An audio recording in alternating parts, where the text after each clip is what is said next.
Please be seated.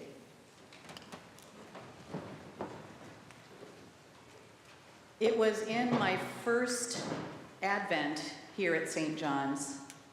We were reciting the Magnificat, and it opened with, "My soul magnifies the eternal." It was a bit of a jolt for me, as "my soul magnifies the Lord" was what was rolling off my tongue at that time. It's what I came to know. It's what's in the prayer book. And I later came to understand that at St. John's, eternal had replaced Lord in most of our lectionary texts. And don't get me wrong, I wasn't upset, but I was a little surprised and curious. So I spoke to Father Robert about it at the time, and he explained that he had gotten feedback from some, perhaps some among you, that the language of lordship was unsettling. And ultimately, I came to respect how thoughtfully Robert had considered this question. He was the rector, too. It was his prerogative to do that, and of course, I supported him. But some of you might have noticed that I changed it back to Lord. It was a bit of a trial. I thought I'll change it and see what happens. And a few of you commented, but largely not a word. And so it goes. I had used my prerogative, and as most things go, there's always another rector who can come along and change it. And so I hope that in sensitivity to those for whom this language is unsettling, I hope that this sermon redeems some of that notion of being subject to power, which we give only to Christ. And I will say, I disclose this because one thing I've learned is that most of us harbor not a little suspicion of whoever claims power over us. Maybe it's our hyper-individualist American DNA, but we don't like being told to respect power over us. We expect that someone should earn our respect. We don't want to be under anybody's boot, as a matter of principle, certainly, but especially if powerful people or institutions have held us back, have kept us down, and have demeaned us. And we are absolutely right to expect accountability, whether from a king, a president, a CEO, a bishop, a priest. We are right to demand clear limitations of authority and robust processes for accountability. Indeed, we're in deficit of those protections and accountabilities. That's why it's so interesting that limitations of authority, especially limitations on kings, were on the minds of the writers of the Old Testament and are set down in Torah in Deuteronomy chapter 17. And they go like this. I think they've held up remarkably well. First, one of your own community you may set as king over you. One of your own community.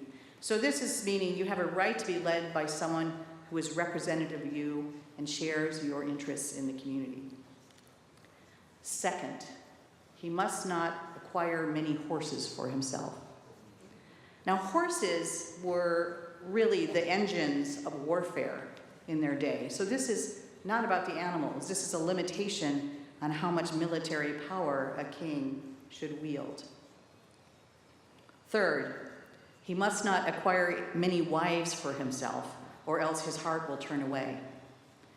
Now, even more than a check on philandering, this is about limits on territorial expansionism, as foreign alliances were often sealed by marriage. And fourth, silver and gold he must not acquire in great quantity for himself. This is a check on the unjust acquisition and concentration of wealth. And the Torah goes on to say, the king shall write for himself a copy of this law on a scroll in the presence of the Levitical priests. He shall read it in all the days of his life, so that he may learn to fear the Lord his God, diligently observing all the words of this law and these statutes, neither exalting himself above other members of the community, nor turning aside from the commandment, either to the right or to the left. So says the Torah. And so say we all, I think. So these laws were to be the measure by which the kings in the Old Testament are judged, primarily in the books of Kings and Chronicles. And basically, the good kings submit to them, and the bad ones do not. There's some kind of sheep-goat thing going on there in that part of the Bible. The bad ones follow their own law or revert to a prior laws of a pagan kingdom.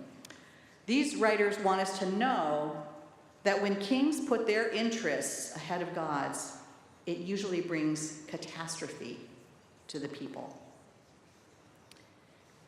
And I think we can observe that in our own day. It doesn't surprise us, and I think that's why kingship and lordship make us squirm. But at least we know that in this, we have God on our side. And then later in Jesus' time, people were hoping for another king, a good king.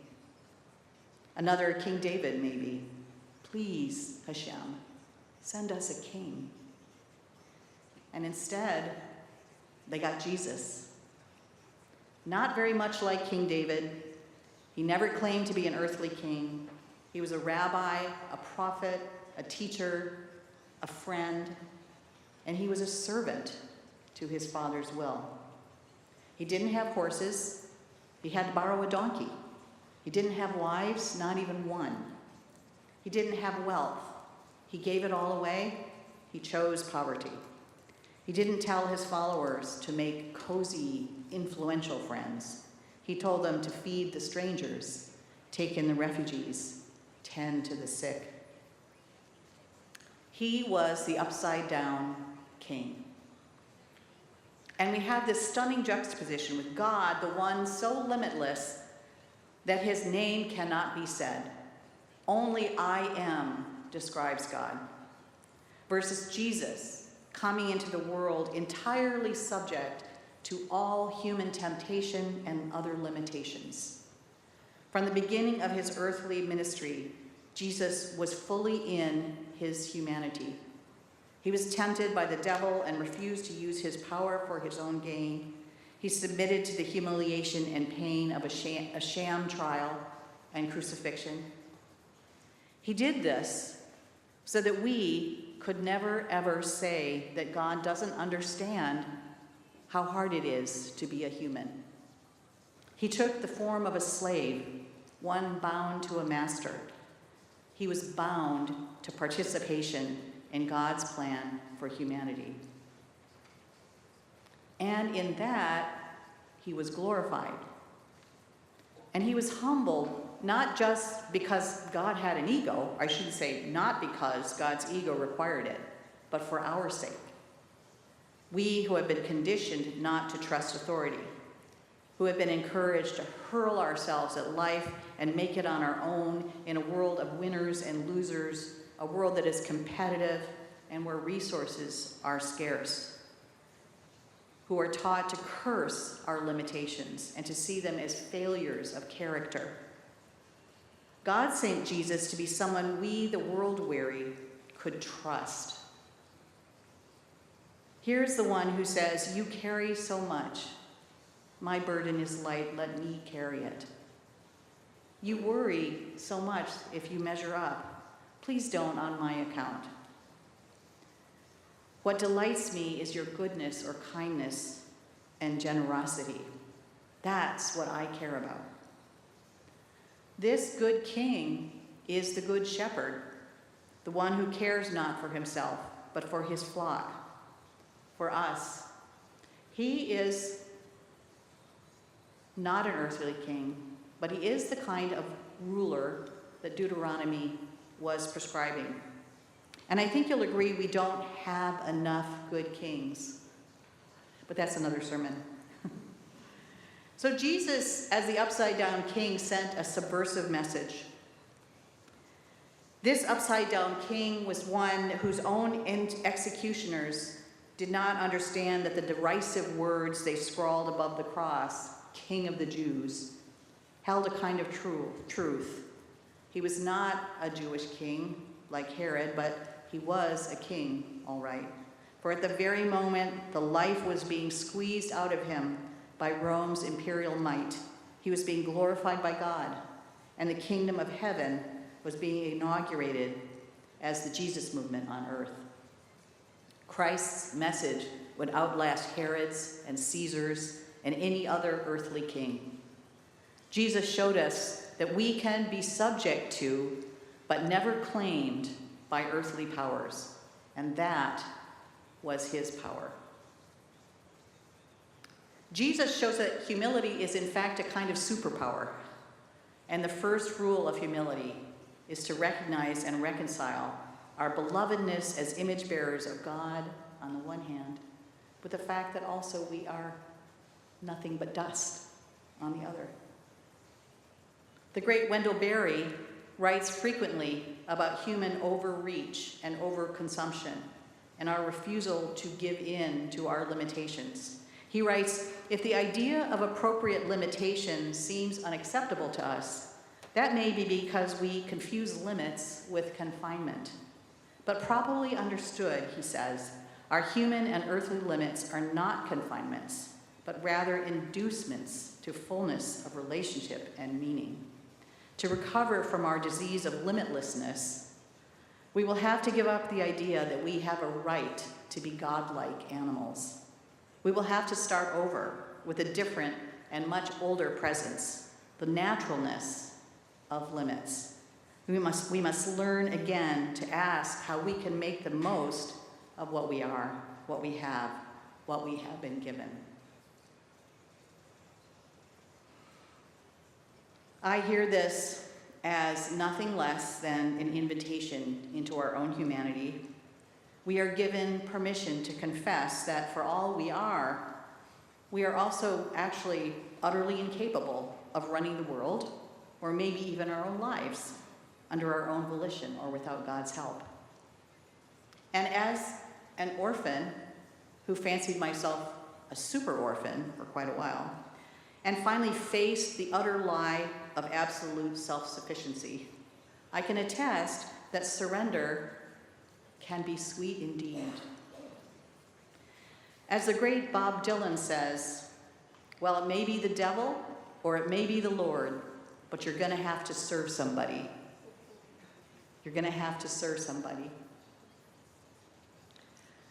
So yes, I will obey my bishop and I will follow the law, but it is Jesus who will be my king.